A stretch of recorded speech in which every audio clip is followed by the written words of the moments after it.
What's up, everyone? In this video, we're going to be talking about Basel 3 and not Basel 4, or Basel 3.1. And the Basel 3 and Basel 3.1 regulations came into effect in regards to the Great Financial Crisis in 2008. They were designed to provide more stability to the banking system. So Basel 3 was implemented, but Basel 3.1, or not Basel 4, is in the process of being implemented right now in the moment. And we already saw the supplementary leverage ratio come into existence beginning the 1st of January in 2018.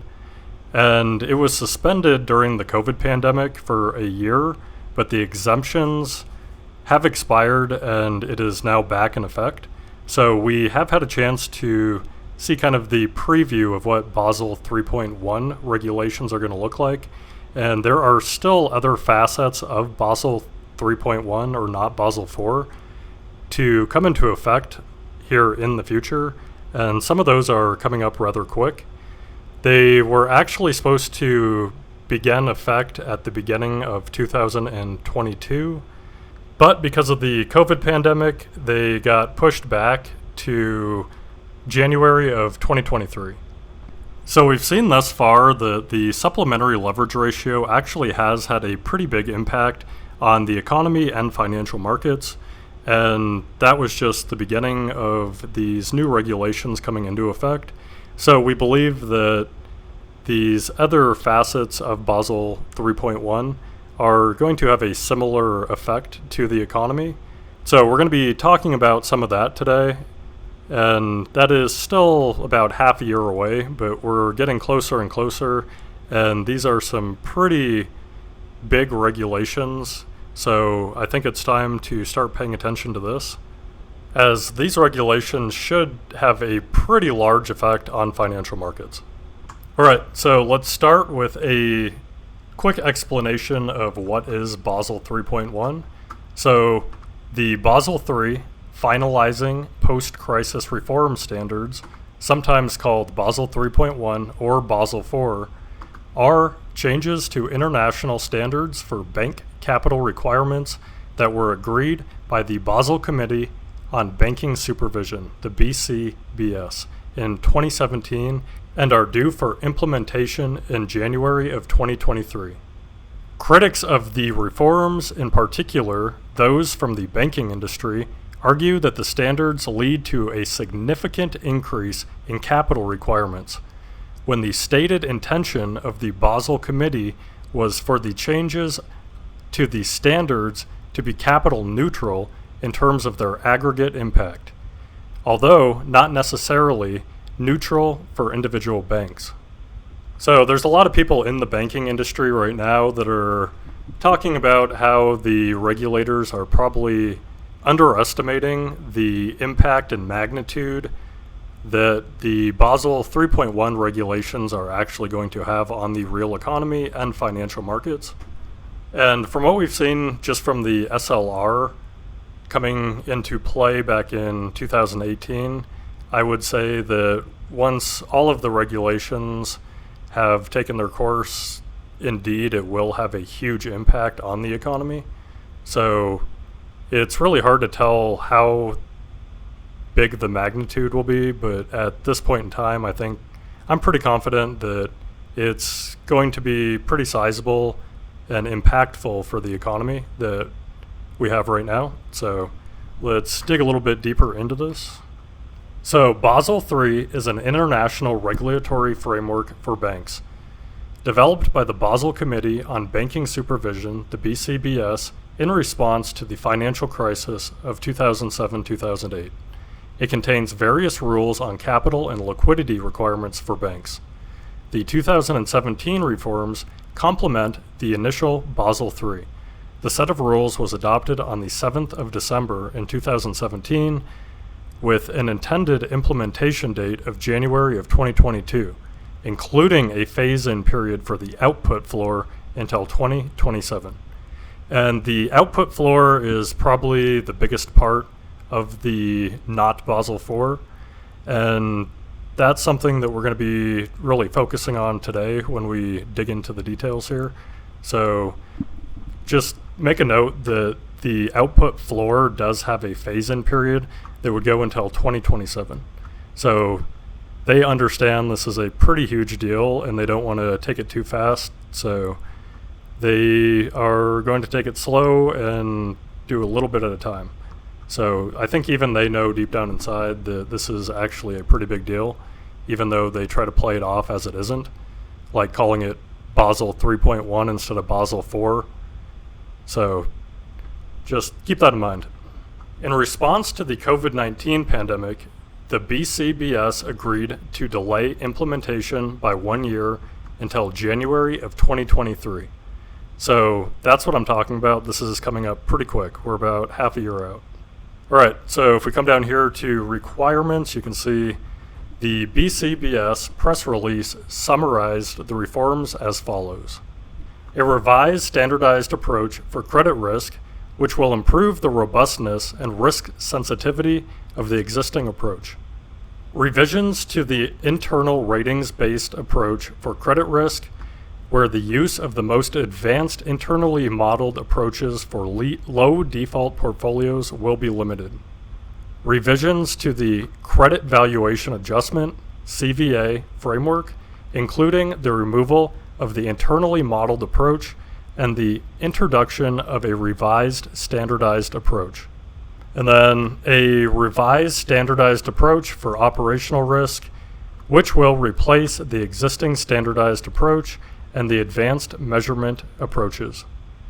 Revisions to the measurement of the leverage ratio and a leverage ratio buffer for global systematically important banks, GSIBs, which will take the form of a Tier 1 capital buffer set to 50% of a GSIB's risk-weighted capital buffer, and an aggregate output floor, which will ensure the bank's risk-weighted assets, or RWAs, generated by internal models are no lower than 72.5% of the risk-weighted assets as calculated by the Basel 3 framework standardized approach. Banks will also be required to disclose their RWAs based on these standardized approaches. These reforms will take effect from January 2023, with exception to the output floor, which is phased in, taking full effect only on the 1st of January of 2028. There was also another thing called the Fundamental Review of the Trading Book that sometimes gets grouped in with all these other regulations that are being updated as a part of not Basel 4. So that also limits your ability to transfer assets from your banking book to your trading book or vice versa. So that's another thing that I didn't see mentioned here, but it's worth noting. So if we come down here, there's a section called Capital Impact, and it talks about the impact on the capital requirements. And this is probably the most important thing from the page to really take away. So the December 2020 assessment of the European Banking Authority, the EBA, of the capital impact of implementing Basel 3.1 in the EU is an increase of 18.5% in minimum required capital, with the impact for some national banking sectors forecast to be much higher, based on figures as of the 31st of December of 2019. So if you increase the minimum required capital by almost 20%, that's going to require all of these depository institutions to act on that, because that's a pretty large number. And this is going to be a very sizable thing when it happens, and it's something that's going to have a lot of reactions and repercussions to it. So basically, we've seen with the supplementary leverage ratio that banks really started running into a wall when it came to their total leverage exposure. So they either had to deny consumer deposits or really find an overflow valve for all the reserves and treasuries that were now on their balance sheet going into 2021. And we actually saw that become the repo market, which we'll look at a little bit later, or at least the reverse repo market.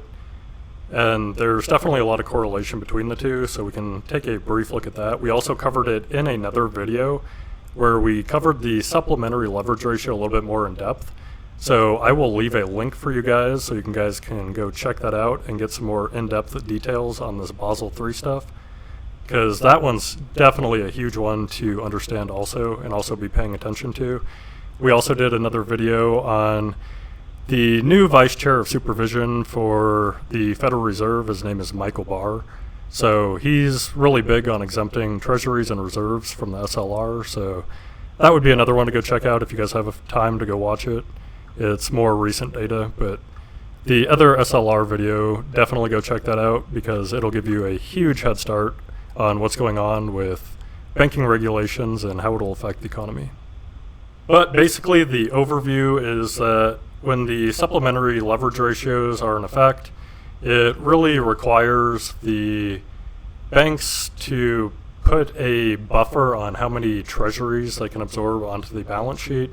And it got to the point where they just absorbed too many of them and they couldn't continue absorbing treasuries. That was a good indication that yields were probably going to go higher as treasuries moved lower, because there was a lot more supply being added to the market than there was demand available to absorb it. So that definitely played a pretty big role in the move in yields that we've seen over the last year.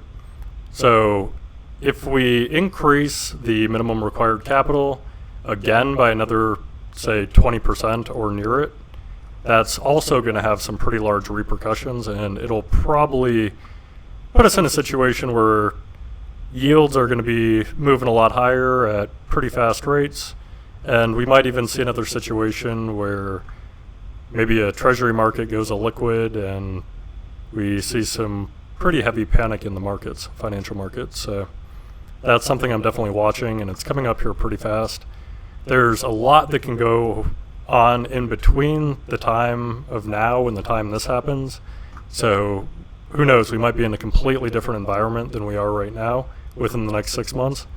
We have elections, there's a lot of geopolitical stuff going on in the world, the Federal Reserve's a whole nother variable. So it's just hard to know where we're going to be at when all of this is coming a lot closer, but I think it's at the point where we got to throw it on our radars and keep paying attention to it. So we're going to start going over some of this stuff and following this as we get closer to the date. So definitely something we should be paying attention to.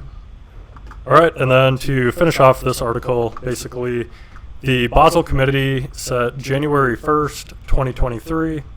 The Basel Committee set the 1st of January 2023 as the revised date for implementation of the new rules. However, in October 2021, the European Commission proposed an implementation date of the 1st of January of 2025. In March of 2022, the UK's Bank of England also announced that they will propose an implementation date of January of 2025. So we're already at the point where they're starting to try to push the date back again. I think that everyone in the world knows that this is going to have some pretty serious repercussions, and even just the supplementary leverage ratio by itself has been a pretty serious challenge to try to get around for financial markets and the economy. So with all the inflation and everyone tightening into the recession and just all the volatility in markets right now, I think that everyone's pretty freaked out that this is getting so close and no one's in a good position to really adjust to these changes.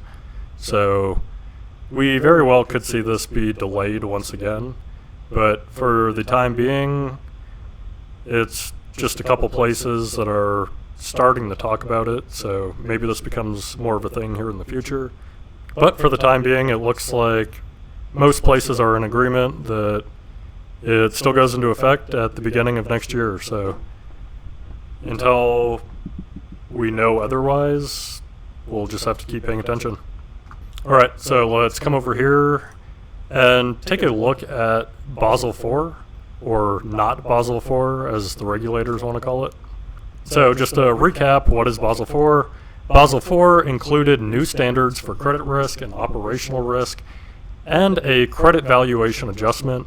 It also introduced an output floor, revisions to the definition of the leverage ratio, and the application of the leverage ratio to global systemically important banks.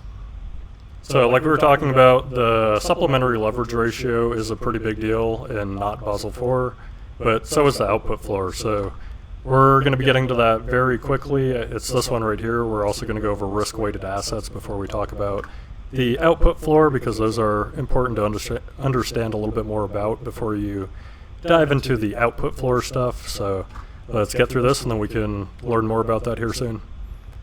So for the implementation timeline, key regulatory announcements are required in order to implement Basel IV in the EU, UK, and US. The European Commission is expected to present its CRR3 legislative proposal on the 27th of October, and it's released from the requirement to follow the CRR3 post-Brexit. The Prudential Regulation Authority, the PRA, is targeting the end of 2021 for its consultation paper in UK implementation, although this may run over into early 2022. A policy statement will follow later in 2022.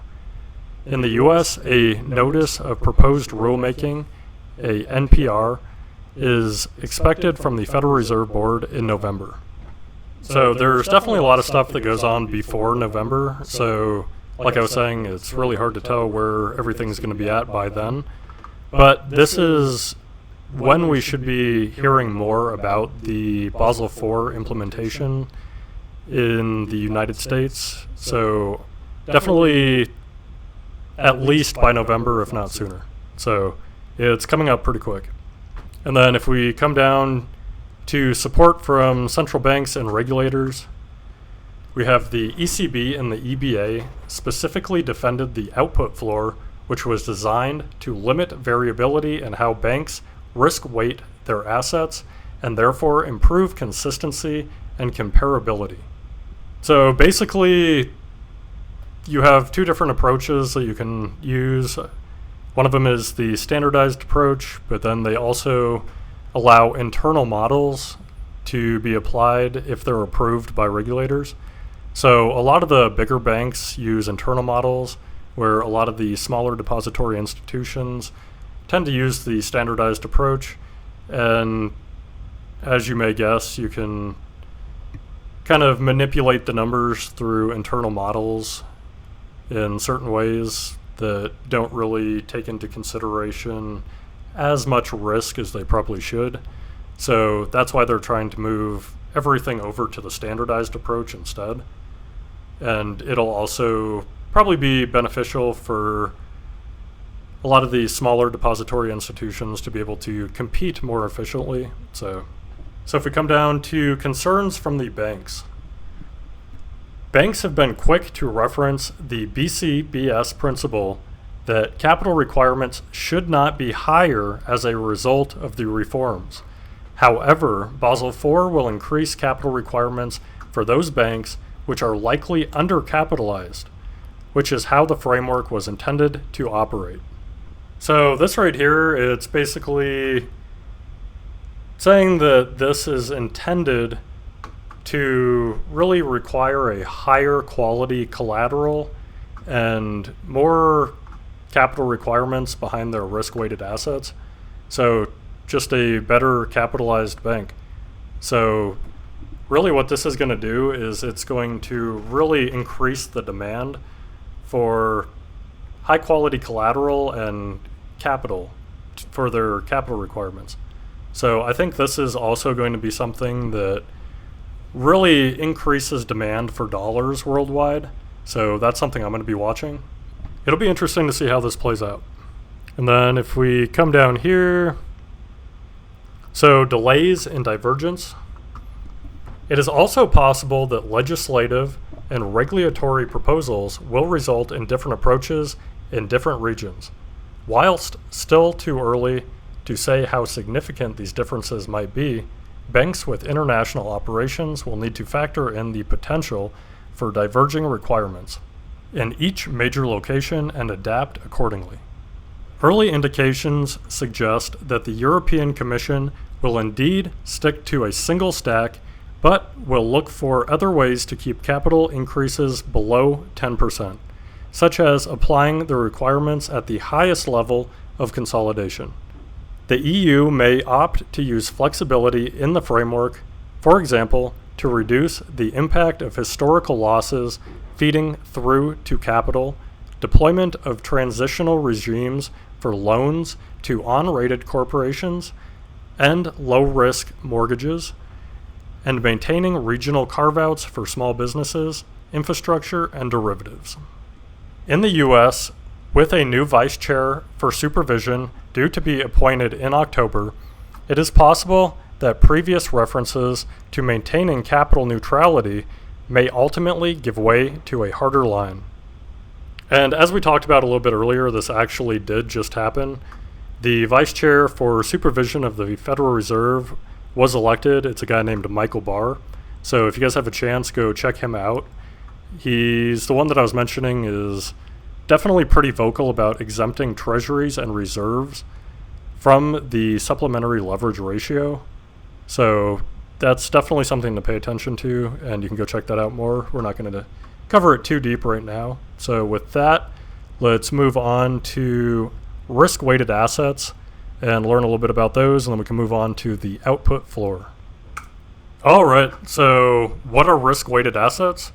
So risk-weighted assets are used to determine the minimum amount of capital that must be held by banks and other financial institutions in order to reduce the risk of insolvency. For example, a loan that is secured by a letter of credit is considered to be riskier and thus requires more capital than a mortgage loan that is secured with collateral. So basically, a loan that's secured by good faith is riskier than a loan that's secured with something that could be traded for monetary value. So you're able to recoup more of your losses on a bad loan that cannot be repaid if there's collateral behind it, because you have a right to that collateral if the loan goes default. So basically, it puts a floor on your losses, and you're able to recoup more if things go wrong with that loan than in the former situation that was mentioned up here. So basically, what the RWAs are is it's assigning a risk to different variations of risky assets. So basically, a mortgage loan would be less risky than, say, a junk bond or something of the sort. So let's come down here, and you can see regulators now insist that each bank must group its assets together by risk category so that the amount of required capital is matched with the risk level of each asset type. Basel 3 uses credit ratings of certain assets to establish their risk coefficients. So basically, you just go over to the Moody's and ask them what the rating is on whatever loan that you're looking at, and they'll give you 100% truth. JK LOL. All right, so if we come down here, how to assess asset risk. So since a large percentage of banks' assets are loans, regulators consider both the source of the loan repayment and the underlying value of the collateral. A loan for a commercial building, for example, generates interests and principal payments based on lease income from tenants. If the building is not fully leased, the property may not generate sufficient income to repay the loan. Since the building serves as collateral for the loan, banking regulators also consider the market value of the building itself. So basically, if you take out a loan to buy a investment property and you default on that loan, whoever forecloses on that investment property now has the property that they can turn around and sell. So that's the value of collateral. And just while we're on the topic, if you guys are into real estate, cash flow out in the Rust Belt looks pretty appealing at the moment. So worth looking at some numbers out there if you're interested. But let's move on down here. A U.S. Treasury bond, on the other hand, is secured by the ability of the federal government to generate taxes. Or turn on the money printer and go brrr. Because when you think about it, inflation actually is a tax. It's basically the way that they're generating more money through inflation is, everyone's paying higher income taxes when wages go up. Everyone's paying higher sales taxes as the price of stuff goes up. Everyone's paying higher capital gains taxes if they sold when inflation was starting to go up. So when you get inflation, it actually does generate an increase in taxes. So that's something to keep in mind also. The securities carry a higher credit rating, and holding these assets requires the bank to carry far less capital than a commercial loan. Under Basel III, U.S. government debt and securities are given a risk weight of 0.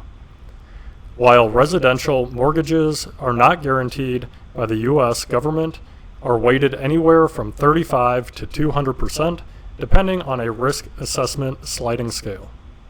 But keep in mind that the U.S. government debt in the form of the treasuries does count against your total leverage exposure when it comes to the supplementary leverage ratio.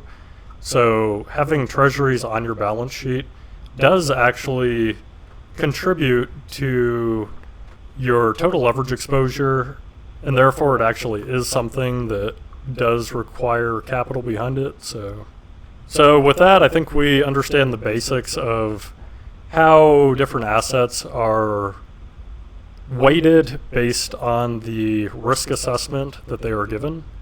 So that's basically a risk-weighted asset. It's just how much risk does any specific asset carry relative to others. So let's move on to not Basel IV, the output floor.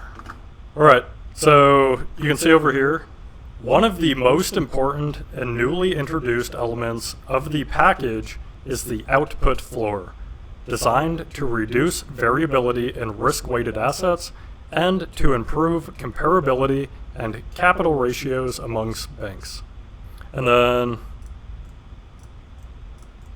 let me highlight, but if we look right here, starting here, one of the key components of the Basel IV package is the output floor, which sets a floor in capital requirements calculated under internal models at 72.5% of those required under standardized approaches for calculating capital requirements for all Pillar 1 risks.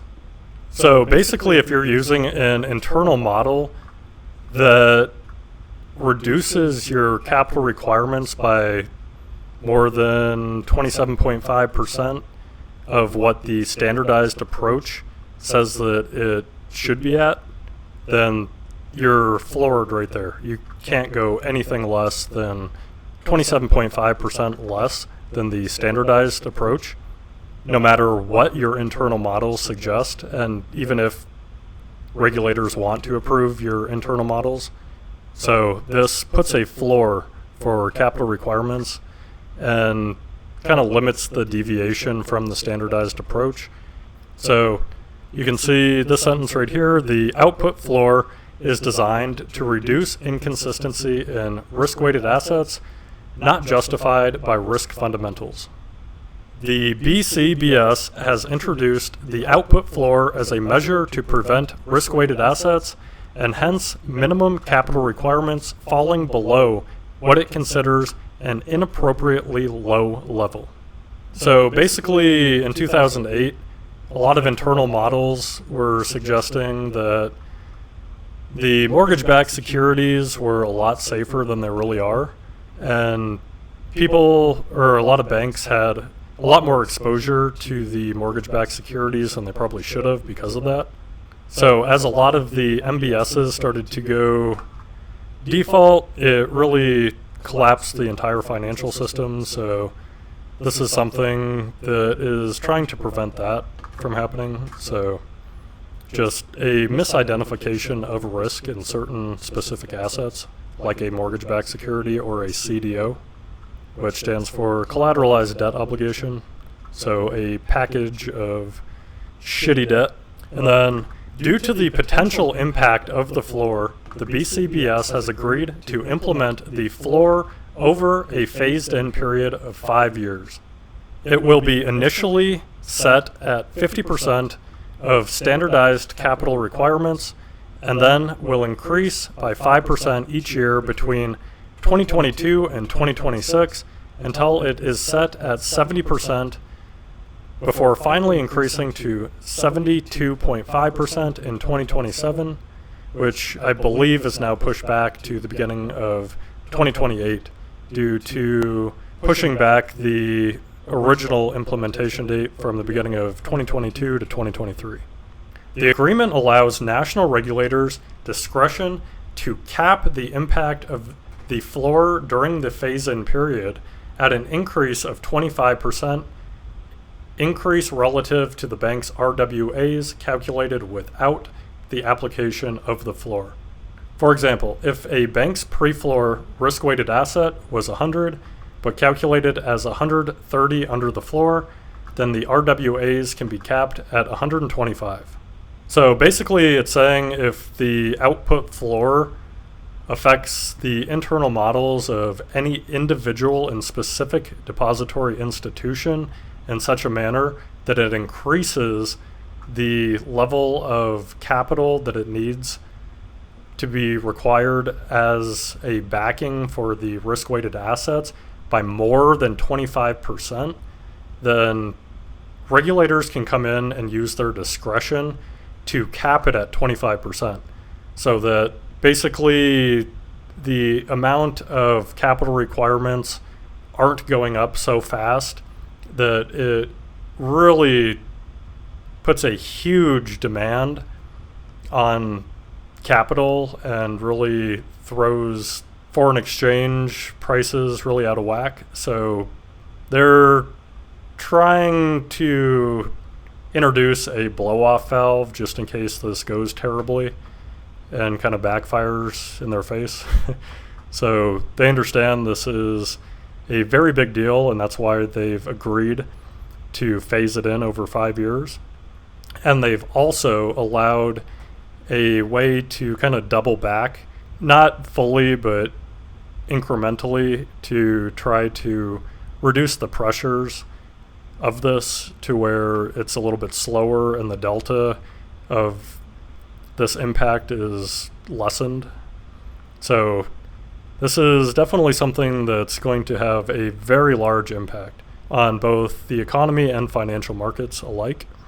So if we come down here, we can see calculations of the output floor. So basically this is outlining how the output floor is actually going to be calculated. So when it comes to credit risk, banks are required to use the revised standardized approach for credit risk. The floor must be applied at the asset class level and not as an aggregate. This means the floor will have a more pronounced impact on asset classes where the difference between standardized and internal model derived capital requirements are the greatest. So this could be something like the mortgage-backed securities and CDOs back in 2008, where a lot of people thought that they were a lot safer than they really were, and therefore internal models were allowed for more risk on banks' balance sheets because of it. So this is something that's going to be addressed in this manner. And then if we look at counterparty credit risk, to calculate the exposure for derivatives, banks are required to use the standardized approach for measuring counterparty credit risk, SACCR. The exposure amounts must then be multiplied by the relevant borrower risk weight using the standardized approach for credit risk to calculate risk-weighted assets. So basically, they're going to be putting more of an emphasis on really paying attention to who you're lending to. So this is probably going to be something that reduces incentive for lending, as the borrower risk weighting is going to be playing a bigger factor in calculating the credit risk for risk-weighted assets. So that's something to be paying attention to also. And then if we come down to credit valuation adjustment risk, banks are required to use the standardized approach for CVA, SA CVA, the basic approach, the BA CVA, or 100% of a bank's counterparty credit risk capital requirement. Basel 4, or not Basel 4, also reformed the treatment of CVA under the Basel framework, and it refers to more information regarding that. We won't dive too deep into this, as it's just one little facet of the output floor. So more of just the emphasizing the standard approach over internal models. And then if we move down here, securitization framework. So the external ratings-based approach, the standardized approach, or a risk weight of 1,250% should be used for assets in the banking book. So this is something that we mentioned a little bit earlier when it comes to the FRTB, or the fundamental review of the trading book. It basically limits banks from transferring assets between their banking book and their trading book. And this is definitely a problem for banks, as the capital requirements for the banking book are a lot higher than the trading book. So it's going to reduce the flexibility that banks have regarding their asset management in their actual books. So basically, the banking book is assets that banks hold that they are holding, or theoretically planning on holding, till maturity, and the trading book is more of assets that they are not holding until maturity and are planning on holding for a small portion of the actual life of the loan. So basically, they're just drawing a real hard line in the sand that all of these long-term loans that banks are holding to maturity are going to be well collateralized, and there's not going to be any major blowups like there was in 2007, 2008. So this is definitely one that I think is pretty important. And then if we go down to market risk, the banks will need to use the standardized approach for market risk, the SEC, ERBA, or the SEC, SA, or a risk weight of 1,250% must also be used when determining the default risk charged component for securitizations held in the trading books. So they're also tightening up the regulations when it comes to the trading book also.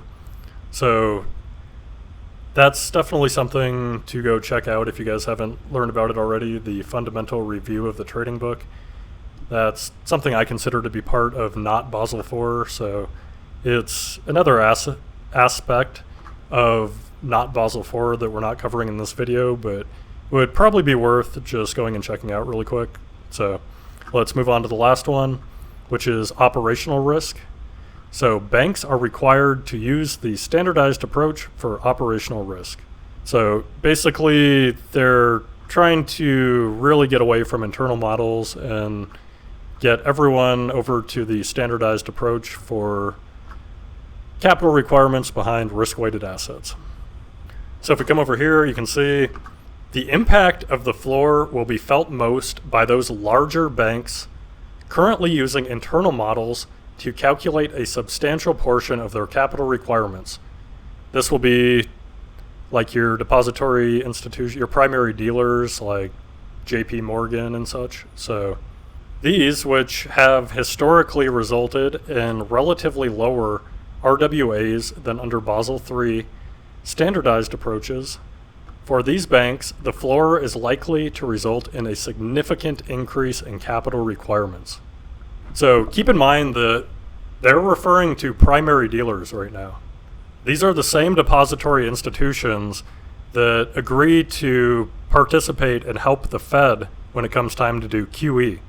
So if there's no more exemptions from treasuries to the supplementary leverage ratio, and then we get the output floor taking effect in early January of 2023, this would likely cause a big impact when it comes to these primary dealers trying to unload a lot of their balance sheet when it comes to total leverage exposure, and it would probably come in the form of treasuries. So the larger banks are going to be the ones that are most likely affected by this, which are also the ones that help the Federal Reserve with QE. So this is really something that's going to kind of hinder the Federal Reserve's ability to actually participate in QE effectively, as they've already absorbed so much of the Treasury market at this point, which we will look at on a Fred chart that's coming up here pretty soon. So let's get back to this article, finish this out, and then we can move on. So for other banks not currently using internal models, the floor may result in a more level playing field with those banks using internal models. So as we've seen before, some of these internal models can reduce your required capital by, say, like 30% or more. So that just really paints the picture for how big of an advantage some of these large banks have on the smaller banks that don't have the capability of calculating their own internal models and have to rely on the standardized approach. So I think it's going to be a good thing for business when it comes to smaller banks, but it's going to have a massive impact on the economy and financial markets in the meantime. So just something more interesting to pay attention to over the long term. It's probably going to be better for the smaller banks, but we're not there yet, and we got to get past this bridge of craziness to get there. So, and then lastly down here, the output floor and a broader range of measurements, including the not Basel IV package, is likely to recalibrate this process, forcing all banks to critically assess the capital consumption and profitability of different business lines and determine their viability over the medium term. And this is huge right here. So if anyone's noticed recently, it seems like the banks are being really picky and choosy who they're lending to, and they're really not lending to businesses or consumers in the way they had over the last 20 years. And this actually plays a pretty big role on it, as treasuries are a lot higher of a quality of collateral and don't really have the risk weighting that, say, a loan to a new business would be, or a loan to someone that wants a credit card, for example. Those would be a lot higher risks when it comes to weighting the assets, which are the loans. So we've seen the major banks really take a step back from lending to the real economy, and now they're playing a bigger role in absorbing treasuries. So this is something that I've actually been thinking about quite a bit lately. It seems like we've had kind of like a musical chairs when it comes to roles of the global economy. So I think I'm going to do a video on that here pretty soon, so I won't really talk too much about that. I'll save that for that video and not go on a rant for you guys. So I am excited about talking more about that. It plays into what Luke Groman's been talking about, how the new global economy is going to be tied to both energy and gold. So we can get more into that later, but for the time being, let's move over and take a quick look at what the supplementary leverage ratio is, and then we can take a look at a chart of Bitcoin to see how it affects some of the more risky assets out there, and then kind of talk about what all this means for the markets over here. So we have a whole bunch of charts we can look at coming up. So the supplementary leverage ratio is the U.S. implementation of the Basel 3 Tier 1 leverage ratio, with which banks calculate the amount of common equity capital they must hold relative to their total leverage exposure. So this one is both on and off balance sheet leverage exposure, so that's what makes this one a little bit different. So the large U.S. banks must hold 3%. Top tier banks, so like depository institutions, so top tier bank holding companies must also hold an extra 2% buffer for a total of 5%. The supplementary leverage ratio, which does not distinguish between assets based on risk, is conceived as a backstop to risk-weighted capital requirements. So this one's actually been in effect since 2018. There was a year period where there were exemptions that included reserves and treasuries.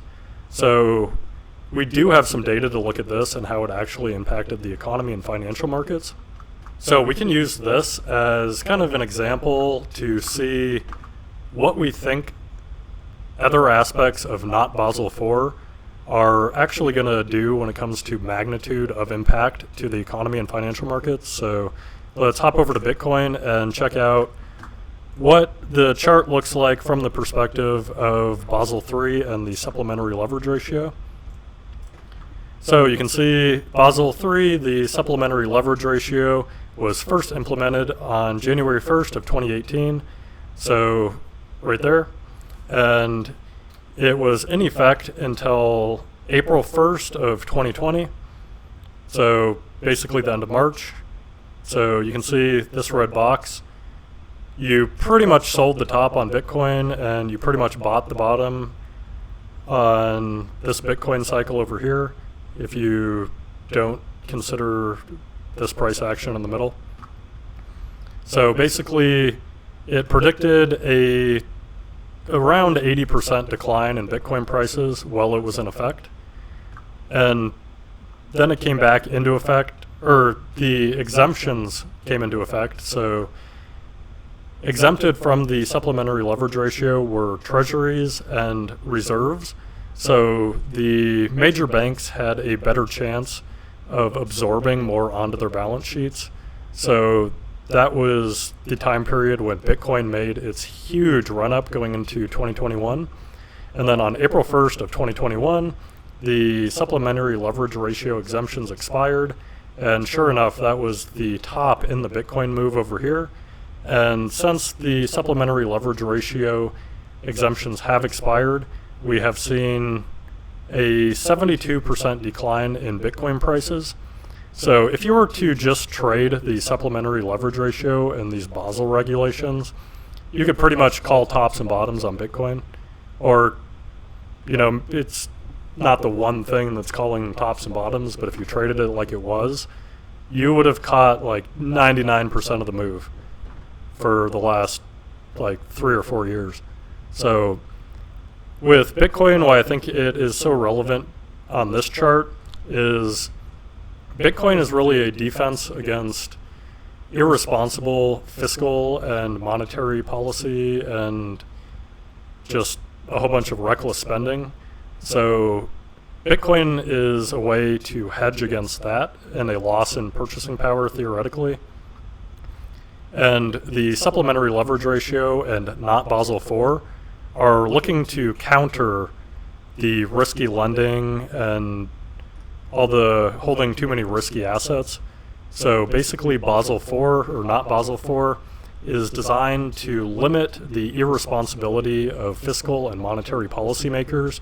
So I think that's why it shows up so nicely on this Bitcoin chart, is they really go kind of opposite to each other. So we've seen that the supplementary leverage ratio definitely plays a pretty big role in the economy and financial markets alike. So let's hop over here and take a look at the federal debt held by Federal Reserve banks. So federal debt basically treasuries, because that's how they issue more debt, and Federal Reserve banks, so basically the primary dealers that help the Federal Reserve conduct QE. So you can see that this is basically the amount of treasuries being held by primary dealers. And you can see since the repo madness event that happened in 2019, the depository institutions, and more specifically primary dealers, have been absorbing a lot of treasuries over the last couple of years. So it's almost tripled. You can see 2.5 all the way up to 6.1. So that's a pretty huge move. And as we mentioned, with the supplementary leverage ratio, when your total leverage exposure gets too high, you actually can't take on any more onto your balance sheet. So this is why at the beginning of 2021, we actually saw that banks and primary dealers like JP Morgan were coming out and saying that they're pretty close to the point where they have to start turning away consumer deposits. So that was a pretty big deal a couple of years ago. And you can see that this is definitely part of the reason why. Reserves were another way of looking at this too. And you can see that those actually have started to roll over. But just one more thing I want to point out before we leave this chart is you can see that the federal debt held by Federal Reserve banks starts to roll over going into recessions. So you can see it happen going into the Great Financial Crisis. And then it also happened in 2018, and this actually reversed course around the time the repo market blew up. So depending on where you want to mark the start of the COVID pandemic recession, it didn't really show up in stock prices as quickly, but you can see in a lot of other charts, it looks like things really started to get worse around the repo market crisis that we had in 2019. And this is one of the charts that suggests that. This is when they started doing more QE, and it was the original Powell pivot that everyone talks about, was this moment right here. So it tried rolling over, and then they reversed and increased their balance sheets, and now because of the supplementary leverage ratio, their total leverage exposure is pretty high. It should be dropping a little bit now that reserves are rolling over, but basically this, I would expect that the amount of treasuries held by these primary dealers is pretty close to the point where it starts rolling over too. And that's usually where we see the acceleration of problems in any given bear market when it comes to financial asset markets, or when it comes to recessions, when it comes to the real economy. So it looks like we're pretty close to that point. These last couple quarters have been a huge decline in rate of change, and look to be at the point where we might even see a nominal decline in treasuries held by primary dealers. And I think this is definitely something that's going to be taking place at the latest when we see the output floor and the rest of not Basel 4 go into effect at the beginning of next year. So I would say that's kind of the end of the range that I'll be looking at. Like I said, there's plenty more that can happen in the meantime before then, but I would say if you're trying to find like when's the latest that I think things are really going to hit the fan, it's probably going into next year regarding this situation. So very well could hit the fan before that, but if it doesn't, I would be looking at this as the next obvious place to really suggest a pretty big problem. If you're not considering the energy problem in Europe, or the real estate problem in China, or the currency problem in Japan, there's a lot of things going wrong in the rest of the world, but when it comes to US problems, this is probably the one that is screaming at me the loudest. So let's come over here and take a look at the overnight reverse repurchase agreements, or the overnight reversed repos. So as we were looking at with the supplementary leverage ratio, they went into effect in 2018. So you can see there really wasn't a lot of action back in 2018, but we weren't necessarily in the same situation. There wasn't a overabundance of collateral or capital in the markets. So you didn't really have the need for a blow-off valve like the reverse repos. But as soon as we started printing trillions of dollars in stimulus, you could see that right around here is when they started to pick up.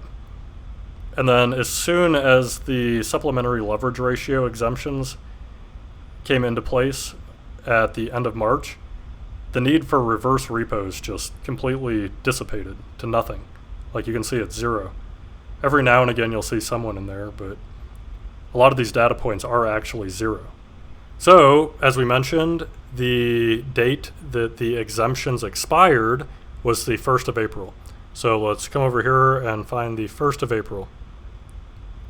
Sure enough, end of March, right here.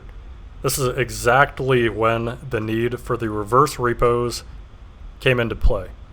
So this whole time period, the supplementary leverage ratio exemptions were in effect. There was no reason for anyone to use the reverse repo market.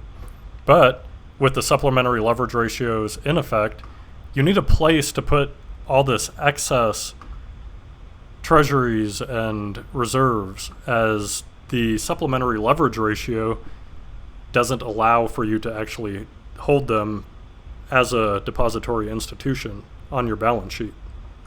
So as I mentioned, we did a separate video on the supplementary leverage ratio. So go check that out. We did the math that showed that basically all of this adds up to about the same amount that was injected into the economy through stimulus throughout the last couple of years. So that's definitely something that plays into this also. The numbers match up. So go check that out if you're interested. We're not going to spend too much time on this. Just wanted to point that out. And now we can come over here to this chart. And this is liabilities and capital. Liabilities, deposits with banks other than reserve balances, U.S. Treasury general account. So basically a chart of the Treasury general account. So the TGA. So you can see that it had a huge amount built up throughout the COVID pandemic, and it unleashed all of that excess money into the economy throughout 2021. And that right there was fiscal stimulus that really propped up the economy after we got the supplementary leverage ratio exemptions. They started a little bit beforehand, but it was like a month before the exemptions expired. They just started spending a whole bunch of money. It was over $1 trillion, $1.5 trillion got spent into the economy from the month before the supplementary leverage ratio exemptions expired to the end of the year. And sure enough, as soon as this came back down to under $100 billion, you had to raise more capital. And sure enough, the first quarter of 2022 is when we saw our first decline in GDP. And we're now seeing a second consecutive quarter of declining GDP, which signifies that we are now in a recession. So as soon as this Treasury general account went to basically zero, you saw the recession butt its head, and things are really starting to slow, and yields are going up. But now we have about $1 trillion in the Treasury general account that is now being spent into the economy. So I would expect that over the next few months, we're going to see quite a bit of fiscal stimulus that props up the economy to a certain degree and kind of covers up a lot of cracks that are beginning to show. I don't think it's going to be like a V-shaped recovery where we make new highs and different ETFs and such, but I think it's going to be enough to kind of prolong the recession and the magnitude of the recession we're going to see. So if you look over here, basically the end of December 22nd, if we come over to the Treasury yield, so December of 21 right here. So basically as soon as the Treasury general account, so this whole time that they were spending from the Treasury general account, they didn't need to issue any more debt to the degree that they had before. So you saw yields pull back.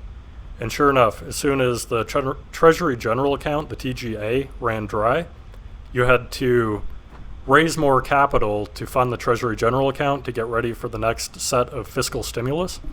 And that's exactly when we've seen this huge run up in yields.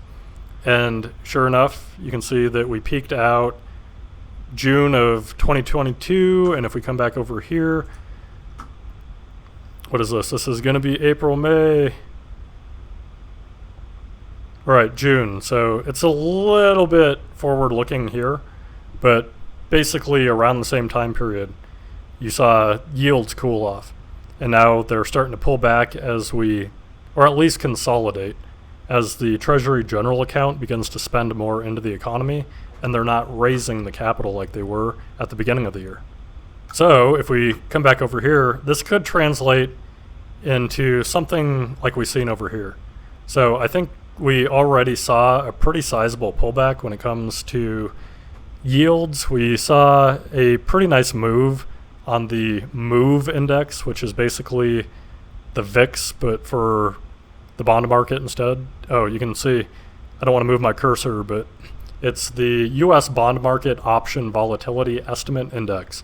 So it basically shows volatility on the bond market. So basically the bond market VIX, which is called the MOVE, has come down quite a bit. So I think that a lot of the volatility is actually subsided, and we're probably getting down here to a point where the demand for these treasuries is going to start dissipating, and we're probably going to start seeing yields start to come back up a little bit. So I don't think that yields really start going up too much more until the United States government really needs to start issuing more debt. And they don't hit the debt ceiling until after midterm elections. So that's not going to be too big of a factor right there. And they still got like 700 billion or so in the TGA, somewhere between 5 and 7. Let's go look really quick. Yeah, so there are about 600 billion in the Treasury General account right now. So I don't think they're really going to start going up too much until we start to see the TGA start to run dry again. And I think that's going to take us to a point where we're running up against the debt ceiling. That's going to be a pretty major topic towards the end of the year. And then that's also going to put us pretty close to a time frame where the rest of the not Basel 4 regulations are going to be going into effect. So I would see a pretty major problem setting up here in the Treasury market over the next 6 months. So definitely something I'm paying attention to. I think this pullback isn't anything structural, and it's not going to be anything long-term, but we may see it consolidate for several more months. It doesn't have to, but we could, given current situations, and see a little bit of a bounce in equity prices and such. But towards the end of the year, things are really going to hit the fan with these debt markets if things don't change from the course that they're on right now. So this is definitely something to be paying attention to. You can see the storm brewing right now, and we're about 6 months out. So I would definitely be paying attention to this. I am, and I'm very interested to see how all of this unfolds as we get closer. So basically, I would say that we probably hang up above the blue line and this green line here. The blue line is a support, which is now a support. It historically has been a resistance dating all the way back to the 80s. The green line is just a nice, often used level of support throughout its history. And then the red line looks to be a pretty nice resistance. So the red and the green form a nice trading range for the yields. And then I think the purple lines up here are some pretty good targets to shoot for whenever we do get a resumption and move up in yields. So that's something to be paying attention to also. And then if we come over here to the 2-year yields, so that was the 10-year, this is the 2-year. And the lines and the colors are the same thing. So the green and the red are the trading range that we currently find ourselves in between. The blue line has been resistance dating all the way back to the 80s, and I would expect it to now make support. And the purple lines are nice target levels to reach for when we do get a resumption higher in yields. So basically the thing to pay attention to here is the 2-year yields look stronger than the 10-year yields, which means that the 10-year treasuries are stronger than the 2-year. So yields are definitely looking a lot stronger on the short end than on the long end, and that plays into the yield curve, which we can look at really quick. So this chart takes the 10-year yield and subtracts the 2-year yield from it, and that gives us our yield curve inversion anytime it drops below the 0 line, which is marked with this blue line right here, would signify that the 10-year, 2-year treasury yields are now inverted. And then if you even want to take it a little bit deeper, you have the line down here, this green line. It's about 10 basis points of inversion on the yield curve. So it rarely hangs out below 10 basis points of inversion very often. And we've never seen them go below 50 basis points of inversion. So it's really when you drop in between this 10 basis points to 50 basis points of inversion where things are really structurally wrong, and you can really rely on this yield curve as something that is forecasting not only a recession a year down the road, but something that's coming up within the next several months. So basically we have our 2008 crash happened here. We had our tech bubble down here, the 2000s crash happened here. We even got a yield curve inversion that didn't break the 10 basis point line in 98, right before things hit the fan in 2000. And we also got a yield curve inversion that didn't break the 10 basis point line in 2019 when the repo market started having its problems.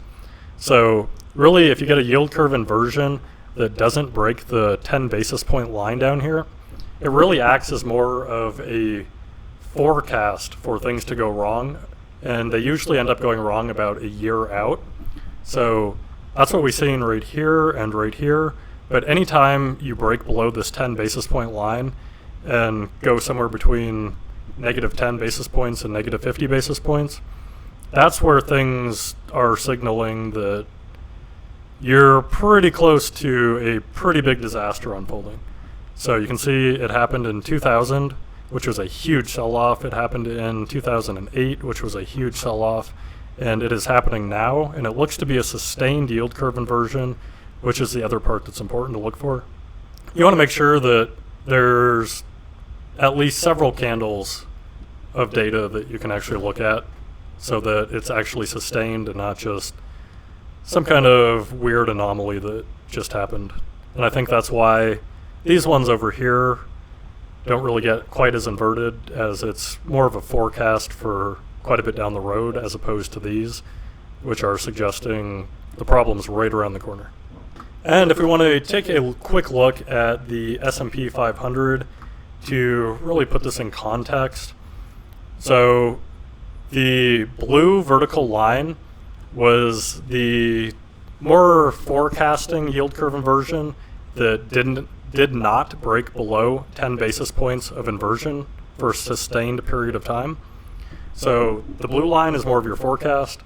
The red line is where you break below 10 basis points of inversion for a sustained period of time, and the green line is when you come out of inversion from the 10 basis point move.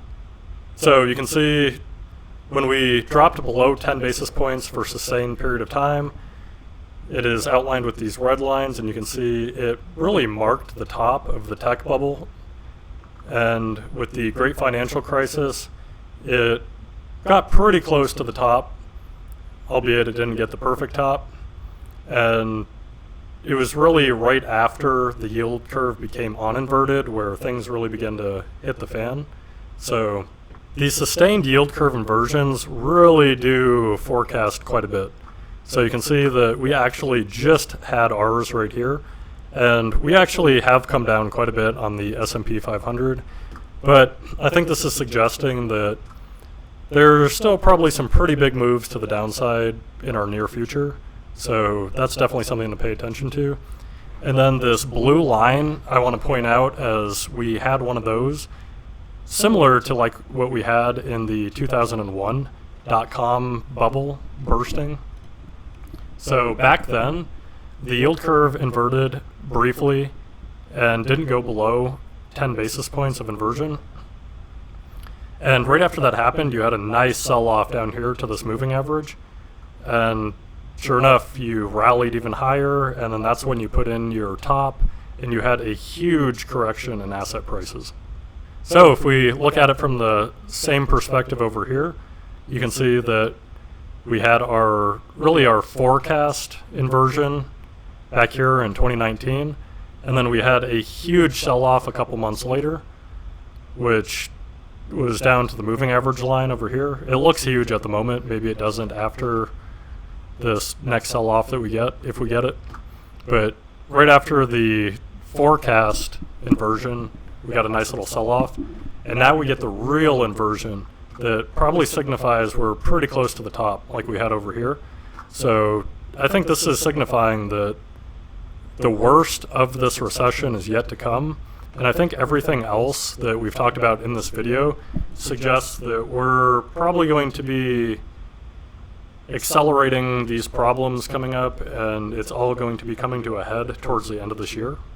So definitely something I'm paying attention to.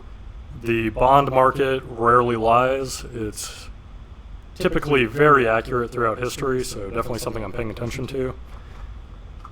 And then just one more thing that I thought interesting about this chart is I was looking, and it looks like you kind of had a double pump over here where you had a pretty big sell-off, and then you came up, retested the highs, couldn't break it, you had another sell-off. And then as soon as you broke out above those highs, really a rising wedge over here, that's when you had your blow-off into the huge overvaluation bubble that we call the dot-com bubble. And then that bubble became another run-up, and then you had another test of those highs, which had another sell-off. And then as soon as you broke that, which is another kind of like a rising wedge, you had this huge run-up in overvaluations. And this started back in 2016. So if you take a broader perspective at the S&P 500, it looks like we're experiencing something similar to the tech bubble that happened in the early 2000s. So that's just one more thing that I think plays into the scenario and makes it relevant to compare these two specific situations over here.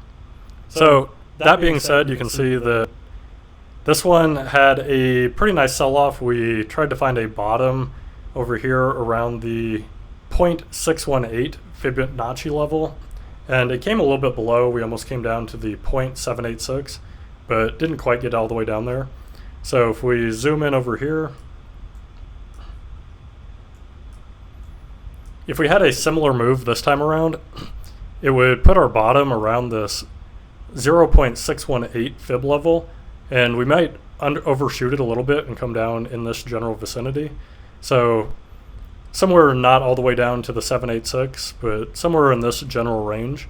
So I wouldn't expect the S&P 500 to be completely done with its sell-off till we get somewhere between like 3,200 and 2,800 as a bottom. So definitely need to pay attention to what happens in the real economy to get a better idea of what's actually going to happen. But just from taking a look at historical situations that may rhyme with the situation that we find ourselves in today, and taking a look at some of the technicals, I think that 32 to 28 would be a nice bottom range to target for the S&P 500 in this move.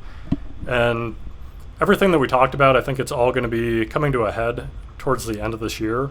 So not quite too sure what it looks like, but I think we're going to end up moving quite a bit lower before we go higher.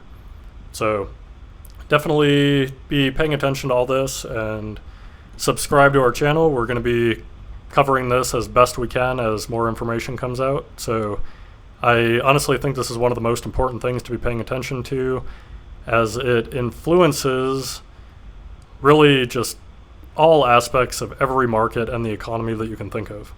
But with that, I think we covered the gist of it pretty well, and if you guys have any questions on any specific aspects of either Basel 4 or really anything that we covered in the video, just let us know in the comments and we can try to clarify that more either in a comment or an upcoming video. So just let us know, but I think we'll wrap up the video for the day. So everyone, have a wonderful rest of your day. Alright everyone, thanks for watching. We hope you all found this content valuable. If you did, like this video to let us know so we can continue to put out similar content. If you have any questions or comments, or if you have any suggestions regarding other topics you're focused on and would like to see us cover, just let us know in the comments below. And subscribe to our channel to become a part of the most comprehensive upcoming communities on all of YouTube. This economic environment only comes around once in a lifetime, and we're here to act like it. We're not here to talk you up. We're going to leave our emotions at the door and navigate these markets through the good and the bad. Keep in mind that this is not financial advice. This is more of a mastermind that we can all come together as a community and use each other's unique perspectives to better achieve logical conclusions. We really appreciate all of our team out there watching, and we look forward to continuing conquering these markets with y'all going forward. Until next time, stay one move ahead. Have a great day, everyone.